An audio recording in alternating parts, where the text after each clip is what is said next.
Olá! A educação é uma das áreas que mais tem sofrido impactos da pandemia do novo coronavírus.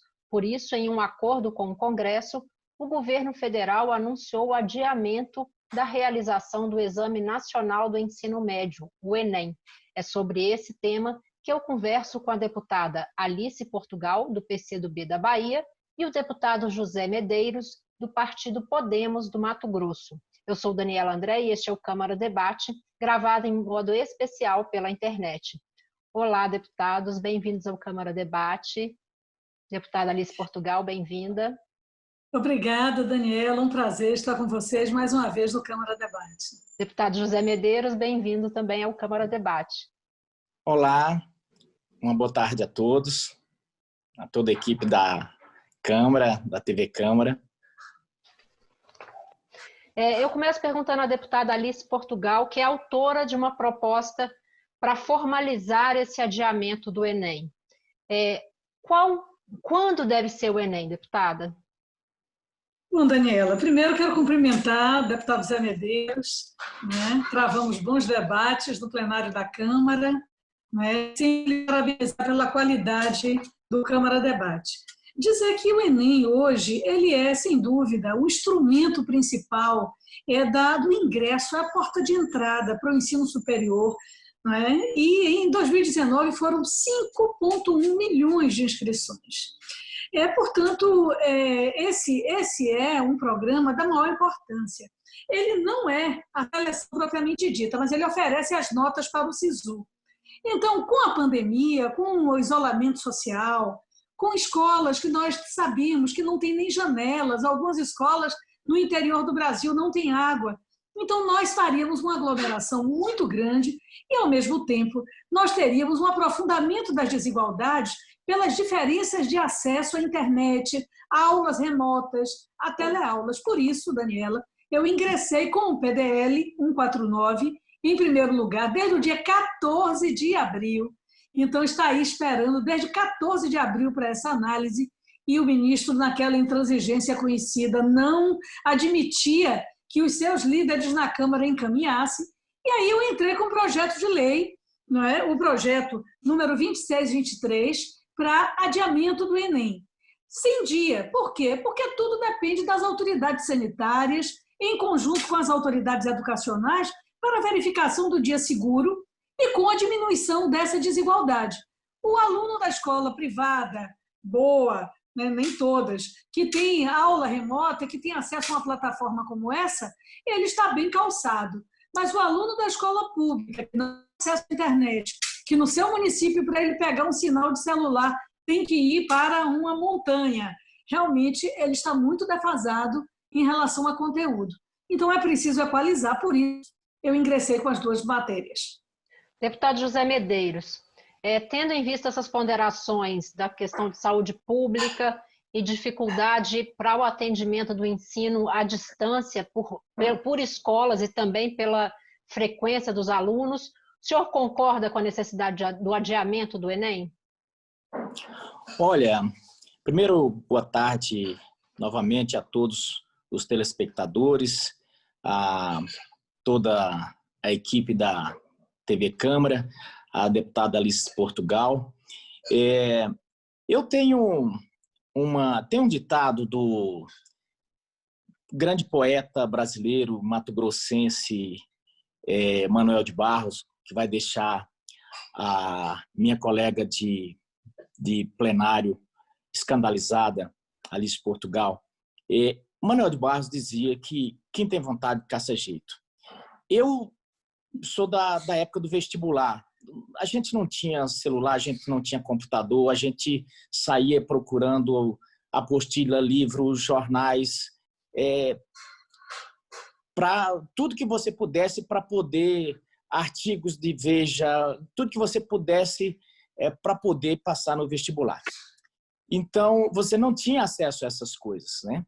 E para poder enfrentar o vestibular. E nós tínhamos que trabalhar com o que tinha, né?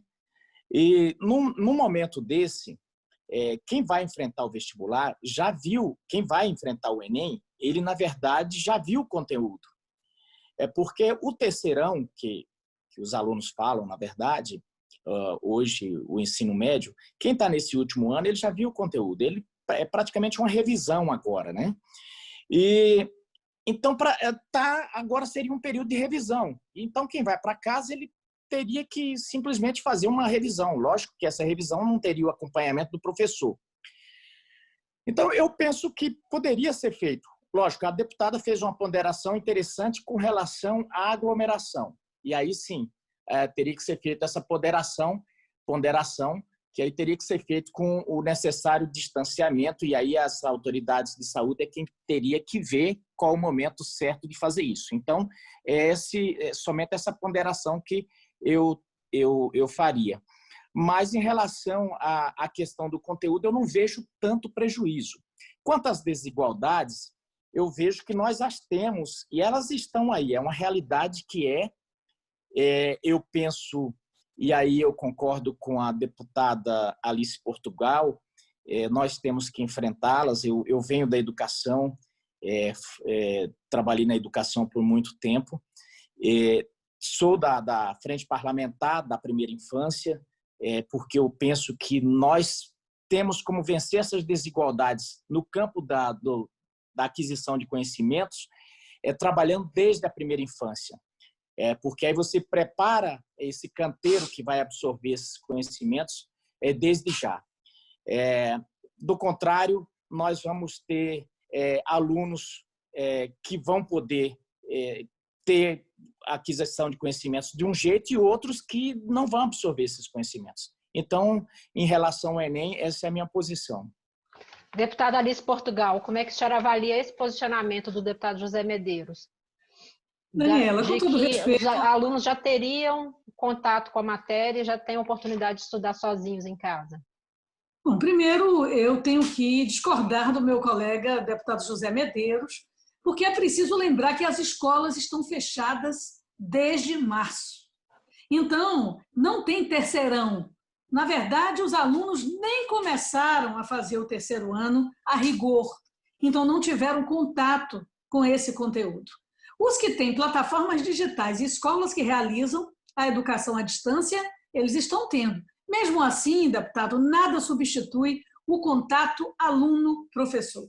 Segundo, não vamos ter comparação com o vestibular de antigamente, porque antigamente a escola pública era para poucos e as universidades muito mais para os ricos. Os poucos da escola pública que entraram eram os muito bons, e nós sabemos disso.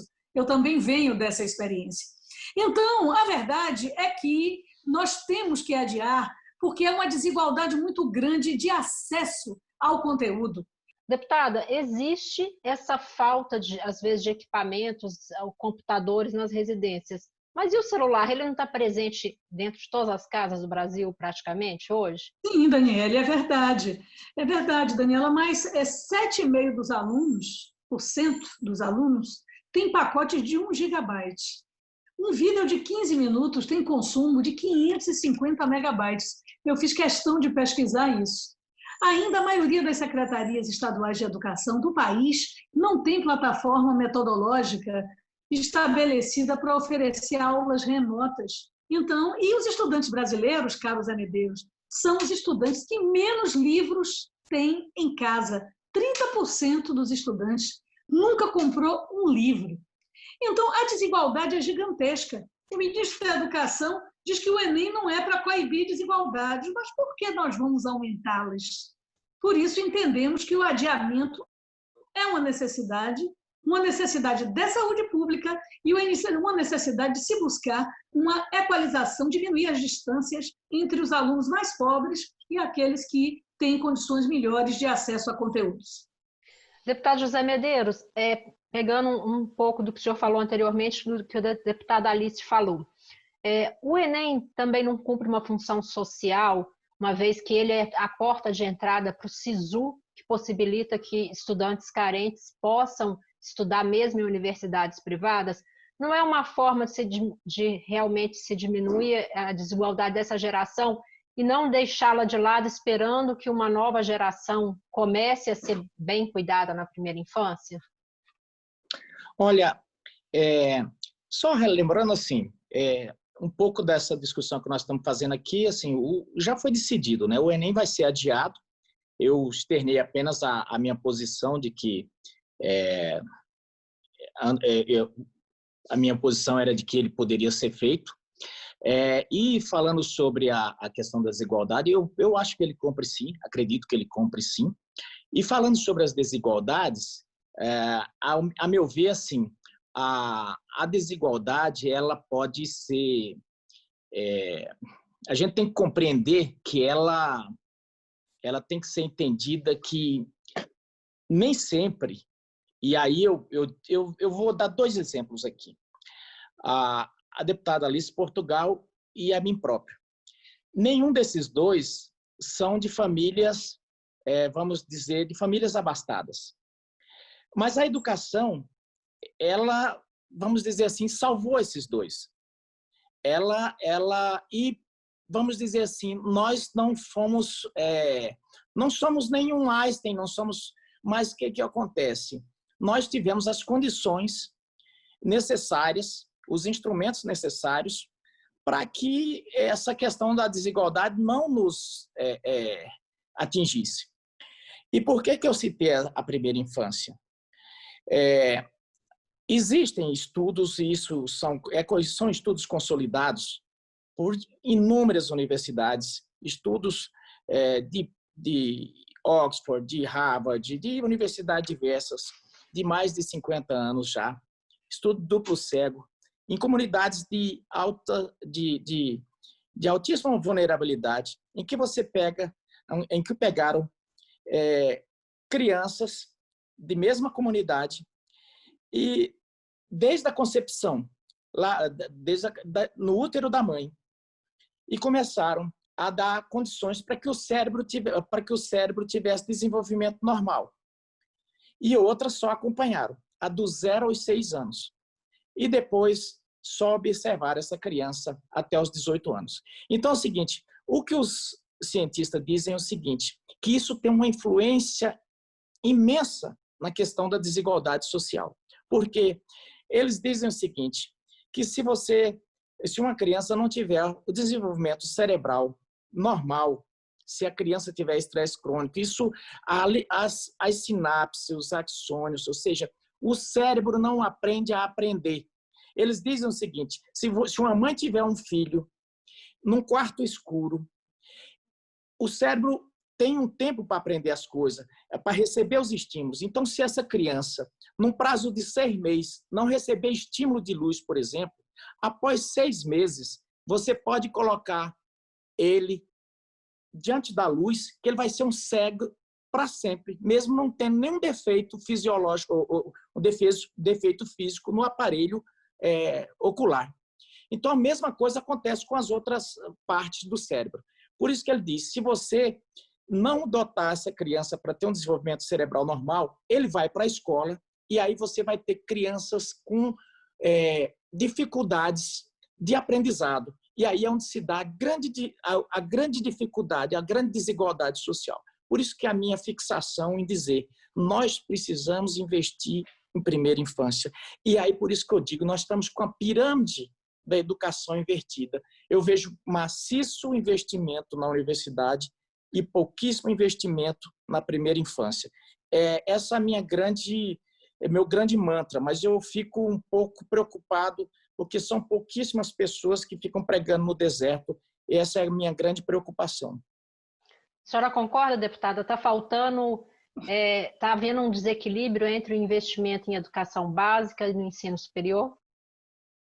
O investimento está desequilibrado desde que a emenda constitucional 95 foi instalada no Brasil. Nós vimos um crescendo da diminuição do índice de analfabetismo, de investimento em pesquisa, na pós-graduação, e tudo isso foi cortado, foi subcalculado para que o Brasil voltasse à condição de uma colônia. Infelizmente, essa é a realidade. Obrigada, deputada. Deputado José Medeiros, eu gostaria de passar a palavra para o senhor para as suas considerações finais. Olha, eu que agradeço à TV Câmara por esse espaço, um bom debate, cumprimento a deputada Alice Portugal. Em referente à educação no Brasil, há muito tempo que ela vem e a bancarrota, esse modelo ficou provado que não funciona, nós temos que avançar. 2016 para cá, ela tem dado sinais de que tem uma mudança aí no cenário e espero que desse governo para frente a gente possa avançar. Nós estamos otimistas e esperamos que a gente possa se recuperar dessa tragédia que vem há anos aí prejudicando os brasileiros. Obrigada, deputado. Deputada Alice Portugal, eu passo a palavra agora para a senhora para suas considerações finais em 30 segundos. Pois bem, eu quero agradecer a oportunidade de dizer que o adiamento foi uma vitória dos estudantes brasileiros, que houve esse pacto, então estamos aí com 30 a 60 dias de adiamento, mas provavelmente teremos que votar a matéria na Câmara, porque eu não acredito que nesse tempo essa desigualdade seja superada. É preciso dar acesso novamente aos estudantes da escola pública a seus professores, na medida que eles não têm acesso à internet em maioria. E, por outro lado, é fundamental que possamos dizer ao senhor ministro que já não há espaço para a sua permanência. Ele nos escandalizou naquela reunião do dia 22, onde, infelizmente, ataca o Supremo, rejeita indígenas, rejeita povos ciganos e, infelizmente, infelicita a educação brasileira. Agradeço o debate, parabéns aos estudantes pelo adiamento e vamos à luta por mais financiamento da educação e menos desigualdade. Obrigada, deputado. Obrigada, deputada. Obrigada, deputado Zé Medeiros. Nós chegamos ao fim desta edição do Câmara Debate. Eu conversei com a deputada Alice Portugal, do PCdoB da Bahia, e o deputado José Medeiros, do Partido Podemos do Mato Grosso. Obrigada por sua audiência e até a próxima edição.